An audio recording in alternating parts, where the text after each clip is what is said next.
ಪಾಸ್ಟಿನಲ್ಲಿ 3 of wands, page of wands, sun card represent ಆಗಿದೆ. ಕೆಲವೊಬ್ಬರಿಗೆ long distance relationship ಅನ್ನ represent ಮಾಡ್ತಾ ಇದೆ. ಮತ್ತೆ ಕೆಲವೊಬ್ರು ಟ್ರಾವೆಲ್ ಮಾಡೋದ್ರ ಮೂಲಕ ನಿಮ್ಮ ಪರ್ಸನ್ ಅನ್ನ ನೀವು ಭೇಟಿಯಾಗಿರುವಂತಹ ಪಾಸ್ಟ್ ನಲ್ಲಿ ರೆಪ್ರೆಸೆಂಟ್ ಆಗ್ತಾ ಇದೆ.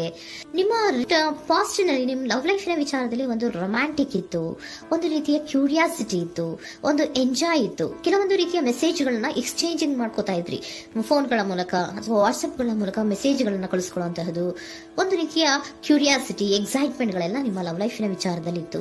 ಪಾಸ್ಟ್ ನಲ್ಲಿ ಕೂಡ ನಿಮ್ಮ ಲವ್ ಲೈಫ್ ನ ವಿಚಾರದಲ್ಲಿ ಯಾವುದೇ ರೀತಿಯ ತೊಂದರೆಗಳಿರಲಿಲ್ಲ. ಸೊ ಪಾಸಿಟಿವ್ ಆಗಿತ್ತು. ಪಾಸಿಟಿವ್ ಚೇಂಜಸ್ ಗಳು, ಬದಲಾವಣೆಗಳನ್ನೇ ನೀವು ನೋಡಿದ್ದೀರಾ. ಯಾವುದೇ ರೀತಿಯ ತೊಂದರೆಗಳೇನು, ಜಗಳಗಳೇನು ಇಲ್ಲದೆ ಇರುವಂತಹದ್ದು ರೆಪ್ರೆಸೆಂಟ್ ಆಗ್ತಾ ಇದೆ. ಅಟ್ ದ ಪ್ರೆಸೆಂಟ್ ಸಿಚುಯೇಷನ್ ಹೇಗಿದೆ? ಈಗಿನ ಸಿಚುಯೇಷನ್ ಕೂಡ ಸೆಕ್ಯೂರ್ ಆಗಿರುವಂತಹದ್ದು. ನಿಮ್ಮ ಲವ್ ಲೈಫಿನ ವಿಚಾರದಲ್ಲಿ ಅಟ್ ಪ್ರೆಸೆಂಟ್ ಅಲ್ಲೂ ಕೂಡ, ಈ ಹಿಂದೆನೂ ಕೂಡ ನಿಮಗೆ ಚೆನ್ನಾಗೇ ಇತ್ತು, ಈಗಲೂ ಕೂಡ ಪ್ರೆಸೆಂಟ್ ಅಲ್ಲಿ ನಿಮಗೆ ಕಿಂಗ್ ಆಫ್ ಪ್ಯಾಂಟಿಕಲ್ ರೆಪ್ರೆಸೆಂಟ್ ಆಗ್ತಾ ಇರೋದ್ರಿಂದ ನಿಮಗೆ ಲವ್ ಲೈಫ್ ನ ವಿಚಾರದಲ್ಲಿ ಚೆನ್ನಾಗೇ ಇದೆ. ಸೊ ಒಂದು ಭದ್ರತೆ ಇದೆ. ಲವ್ ಲೈಫ್ ನ ವಿಚಾರದಲ್ಲಿ ಒಂದು ಸಾಮರಸ್ಯ ಇದೆ. ಯಾವುದೇ ರೀತಿಯ ತೊಂದರೆಗಳು ಏನು ಕಾಣ್ತಾ ಇಲ್ಲ. ಸೆಕೆಂಡ್ ಕಾರ್ಡ್ ಬಂದಿರುವಂತಹ ಪ್ರೆಸೆಂಟ್ ಸಿಚುಯೇಷನ್ ಅಲ್ಲಿ ಸ್ಟ್ರೆಂತ್ ಇದೆ, ಬಾಂಡೇಜ್ ಇದೆ. ಚೆನ್ನಾಗಿ ನೀವಿಬ್ಬರ ಮಧ್ಯೆ ಒಂದು ಬಾಂಡೇಜ್ ಇದೆ, ಸಾಮರಸ್ಯ ಇದೆ, ಹೊಂದಾಣಿಕೆ ಗುಣಗಳು ತುಂಬಾ ಇದೆ. ಆದ್ರೂ ಕೂಡ ಅಟ್ ಪ್ರೆಸೆಂಟ್ ಅಲ್ಲಿ ಕೆಲವೊಂದು ವಿಚಾರಗಳ ಬಗ್ಗೆ ಅನುಮಾನವನ್ನ ಪಡ್ತಾ ಇರುವಂತಹದ್ದು ರೆಪ್ರೆಸೆಂಟ್ ಆಗ್ತಾ ಇದೆ. ಅಟ್ ಪ್ರೆಸೆಂಟ್ ಅಲ್ಲಿ ನೀವು ಕೆಲವೊಂದು ವಿಚಾರಗಳ ಬಗ್ಗೆ ನಿಮ್ಮ ಮೇಲೆ ನೀವು ಕೆಲವೊಂದು ಡೌಟ್ ಅನ್ನ ಪಡ್ತಾ ಇರುವಂತಹದ್ದು ರೆಪ್ರೆಸೆಂಟ್ ಆಗ್ತಾ ಇದೆ. ನಿಮ್ ಲವ್ ಲೈಫ್ ನಲ್ಲಿ ಕೆಲವೊಂದು ರೀತಿಯ ಭದ್ರತೆಗಳಿದೆ. ಸೊ ಯಾವುದೇ ರೀತಿಯ ತೊಂದರೆಗಳೇನೂ ಇಲ್ಲ, ಒಂದು ರೀತಿಯ ಗುಡ್ ಬಾಂಡೇಜ್ ಇದೆ. ಆದ್ರೂ ಕೂಡ ನಿಮ್ಮಲ್ಲಿ ಯಾಕೋ ಆತ್ಮವಿಶ್ವಾಸ ಇಲ್ಲ, ಆತ್ಮವಿಶ್ವಾಸದ ಕೊರತೆಗಳು ರೆಪ್ರೆಸೆಂಟ್ ಆಗ್ತಾ ಇದೆ. ಯಾವುದೋ ಕೆಲವೊಂದು ಅನುಮಾನಗಳು ನಿಮ್ಮಲ್ಲಿ ನಿಮ್ಮ ಲವ್ ಲೈಫಿನ ವಿಚಾರವಾಗಿ ಇರುವಂತಹದ್ದು ರೆಪ್ರೆಸೆಂಟ್ ಆಗ್ತಾ ಇದೆ. ಏನಾದ್ರೂ ತೊಂದರೆ ಆಗ್ತಾ ಇದೆಯಾ, ನನ್ನ ಲವ್ ಲೈಫಿನ ವಿಚಾರವಾಗಿ ಏನಾದ್ರೂ ತೊಂದರೆ ಆಗ್ತಾ ಇದೆಯಾ ಅಂತ ನಿಮ್ಮಲ್ಲೇ ನೀವು ಅನುಮಾನವನ್ನ ಪಡ್ತಾ ಇರುವಂತಹದ್ದು ರೆಪ್ರೆಸೆಂಟ್ ಆಗ್ತಾ ಇದೆ. ಫ್ಯೂಚರಿನ ಬಗ್ಗೆ ಹೇಳೋದಾದ್ರೆ ಕ್ವೀನ್ ಆಫ್ ಪ್ಯಾಂಟಿಕಲ್ಸ್ ಬಂದಿದೆ. ಕ್ವೀನ್ ಆಫ್ ಪ್ಯಾಂಟಿಕಲ್ಸ್ ಬಂದಿರುವಂತಹದ್ದೇನು, ಒಂದು ರೀತಿಯ ಪೋಷಣೆಯನ್ನ ಮಾಡುವಂತಹದ್ದು ರೆಪ್ರೆಸೆಂಟ್ ಆಗ್ತಾ ಇದೆ. ಯಾಕಂದ್ರೆ ನಿಮ್ಮ ಲವ್ ಲೈಫ್ ನ ವಿಚಾರವಾಗಿ ಅಟ್ ಪ್ರೆಸೆಂಟ್ ಅಲ್ಲಿ ಕೆಲವೊಂದು ವಿಚಾರಗಳಲ್ಲಿ ಸ್ಟೇಬಲ್ ರಿಲೇಶನ್ಶಿಪ್ ಅಲ್ಲಿ ಇದ್ರು, ಒಂದು ಗುಡ್ ಬಾಂಡೇಜ್ ಇದ್ರೂ ಕೂಡ ನೀವ್ ಯಾಕೋ ಕೆಲವೊಂದು ವಿಚಾರಗಳ ಬಗ್ಗೆ ಅನುಮಾನವನ್ನ ಪಡ್ತಾ ಇರುವಂತಹದ್ದು, ಅದನ್ನ ರಕ್ಷಣೆ ಮಾಡೋದ್ರೊಳಗೆ ಹೆಚ್ಚು ಗಮನವನ್ನ ಕೊಡ್ತಾ ಇರುವಂತಹದ್ದು ರೆಪ್ರೆಸೆಂಟ್ ಆಗ್ತಾ ಇದೆ. ಇಮಿಡಿಯೇಟ್ ಫ್ಯೂಚರಿನ ಬಗ್ಗೆ ಹೇಳೋದಾದ್ರೆ ನೀವೊಂದು ರೀತಿಯ ಪೋಷಣೆಗಳನ್ನ ಮಾಡುವಂತಹದ್ದು, ನಿಮ್ಮ ಲವ್ ಲೈಫಿನ ವಿಚಾರವಾಗಿ ಕೆಲವೊಂದು ರೀತಿಯ ಹೆಚ್ಚು ಗಮನವನ್ನ ಕೊಡುವಂತಹದ್ದು, ಯಾವುದೋ ನಿಮ್ಮ ವಿಚಾರಗಳಲ್ಲಿ ಹಿಡಿತದಲ್ಲಿ ಏನ್ ಇಟ್ಕೊಂಡಿದ್ರೋ, ನಿಮ್ಮ ಪೊಸೆಸಿವ್ನೆಸ್ ಅನ್ನ ಏನ್ ಇಟ್ಕೊಂಡಿದ್ರೋ, ಯಾವುದೋ ಕೆಲವು ವಿಚಾರಗಳಲ್ಲಿ ನೀವು ಬಹಳಷ್ಟು ಓಪನ್ ಅಪ್ ಆಗಿ ಮಾತಾಡದೆ, ಯಾವ ವಿಚಾರಗಳನ್ನು ಕೂಡ ಹೇಳ್ಕೊಳ್ಳದೆ, ನಿಮ್ಮಲ್ಲೇ ನೀವು ಕೆಲವೊಂದು ಬೇಜಾರುಗಳನ್ನ ಏನ್ ಇಟ್ಕೊಂಡಿದ್ರೋ ಆ ವಿಚಾರಗಳನ್ನ ನೀವು ಮಾತಾಡುವಂತಹ ಸಾಧ್ಯತೆಗಳು ಇಮ್ಮಿಡಿಯೇಟ್ ಫ್ಯೂಚರ್ ನಲ್ಲಿ ಕಾಣಿಸ್ತಾ ಇದೆ.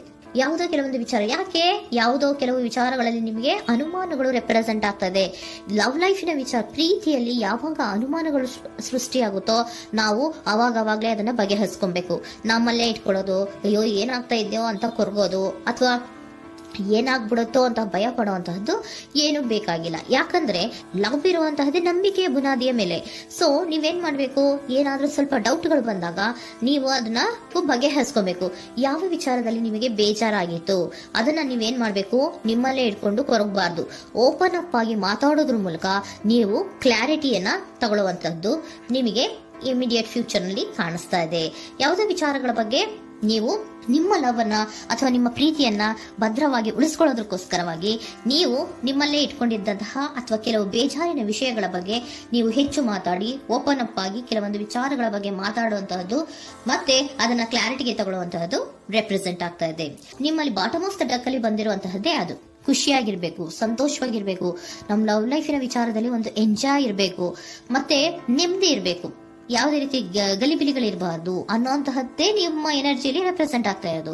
ಅದಕ್ಕೋಸ್ಕರನೇ ನೀವ್ ಏನೇನು ಕೆಲವೊಂದು ಸ್ವಲ್ಪ ಅನುಮಾನವನ್ನ ಪಡ್ತಾ ಇದ್ರಿ ಅಥವಾ ಕೆಲವೊಂದು ವಿಚಾರಗಳಲ್ಲಿ ನೀವು ಡಿಸ್ಟರ್ಬ್ ಆಗಿದ್ರಿ, ಓಪನ್ ಅಪ್ ಆಗದೆ ಹೇಳ್ದೆ ನಿಮ್ಮಲ್ಲೇ ನೀವು ಬೇಜಾರನ್ನ ಮಾಡ್ಕೊಂಡು ಏನು ಕೆಲವು ವಿಚಾರಗಳ ಬಗ್ಗೆ ಕೊರಗ್ತಾ ಇದ್ರಿ, ಅದನ್ನ ನೀವು ಓಪನ್ ಅಪ್ ಆಗಿ ಮಾತಾಡಿ ಅದರ ಬಗ್ಗೆ ತಿಳ್ಕೊಳ್ಳುವಂತಹದ್ದು, ಅದನ್ನ ಕ್ಲಾರಿಟಿಗೆ ತಗೊಳ್ಳುವಂತಹದ್ದು ನಿಮ್ಗೆ ರೆಪ್ರೆಸೆಂಟ್ ಆಗ್ತಾ ಇದೆ.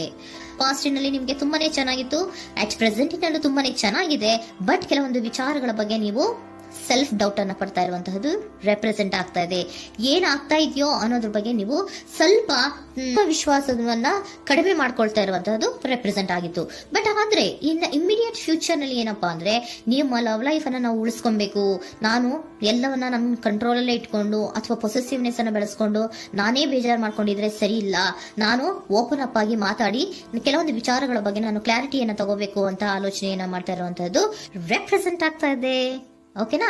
ಒಂದು ಏಂಜಲ್ ಗೈಡೆನ್ಸ್ ನ ನಿಮ್ಮ ಲವ್ ರೀಡಿಂಗಿನ ವಿಚಾರವಾಗಿ ತಗೊಂಡ್ಬಿಡೋಣ ಅಲ್ವಾ. The situation will improve. ಸಿಚುಯೇಷನ್ಗಳು ಇಂಪ್ರೂವ್ ಆಗತ್ತೆ. ನೀವು ನಿಮ್ಮಲ್ಲೇ ಇಟ್ಕೊಂಡು ಹೊರಗಬೇಡಿ. ಯಾವುದೇ ವಿಚಾರಗಳನ್ನ ನಾವು ಓಪನ್ ಅಪ್ ಆಗ್ಬೇಕು. ನಾವೇ ಬೇಜಾರು ಮಾಡ್ಕೊಂಡ್ರೆ ಅವ್ರಿಗೆ ಏನ್ ಅರ್ಥ ಆಗುತ್ತೆ, ನಿಮ್ ಪರ್ಸನ್ ಏನ್ ಅರ್ಥ ಆಗುತ್ತೆ, ಏನಕ್ಕೆ ಬೇಜಾರು ಮಾಡ್ಕೊಂಡಿದೀರಾ ಅಂತ ಅವ್ರು ತಿಳ್ಕೊಬೇಕು ಅಲ್ವಾ. ನಿಮ್ಗೆ ಅವರಲ್ಲಿ ಏನೇ ರೀತಿ ಕ್ಲಾರಿಟಿ ಬೇಕು ಅಂದ್ರೂ ಕೂಡ ನೀವು ಮಾತಾಡಿ ಕ್ಲಿಯರ್ ಮಾಡ್ಕೊಳ್ಳಿ. ಅವಾಗ ಏನಾಗುತ್ತೆ, ದ ಸಿಚುಯೇಷನ್ ವಿಲ್ ಇಂಪ್ರೂವ್ ಆಗತ್ತೆ. ಇದಿಷ್ಟು ನಿಮ್ಮ ಮಂತಿನ ಲವ್ ರೀಡಿಂಗ್.